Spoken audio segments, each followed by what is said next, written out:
বাংলাদেশের ইতিহাসে নতুন মাইলফলক। প্রথমবারের মতো চাঁদের বুকে পা রাখতে যাচ্ছেন এক বাংলাদেশি নারী। অংশ নিয়েছেন আন্তর্জাতিক স্পেস নেশন আয়োজিত মুন পায়োনিয়র মিশনে এবং সফলভাবে সম্পন্ন করেছেন কঠিন মহাকাশ প্রশিক্ষণ। ঢাকার স্কলাস্টিকা স্কুল থেকে পড়াশোনা শুরু, এরপর যুক্তরাষ্ট্রের মাউন্ট হোলিওক কলেজ থেকে পদার্থবিজ্ঞানে স্নাতক এবং ইউনিভার্সিটি অব সাউথ আলাবামা থেকে ইলেকট্রিক্যাল অ্যান্ড ইলেকট্রনিক ইঞ্জিনিয়ারিংয়ে মাস্টার্স সম্পন্ন করেন রুতবা ইয়াসমিন।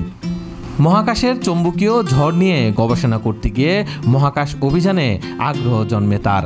এরপরেই শুরু হয় কঠোর প্রশিক্ষণ পূর্বে রুতবা ছিল এভা অর্থাৎ এক্সট্রা ভেহিকুলার অ্যাক্টিভিটি স্পেশালিস্ট। মহাকাশ স্যুট পরে চাঁদের পৃষ্ঠ হাঁটা, রেডিয়েশন থেকে সুরক্ষা এবং চাঁদের মাটি থেকে সম্পদ আহরণের দায়িত্ব ছিল তার।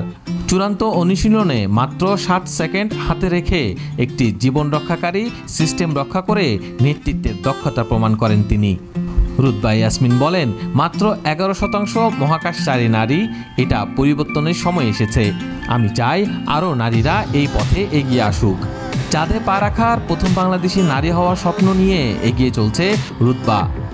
তার এই সাফল্য শুধু ব্যক্তিগত অর্জন নয়, বরং দেশের জন্য এক গৌরবোজ্জ্বল অধ্যায় এবং নতুন প্রজন্মের নারীদের জন্য এক অনুপ্রেরণা।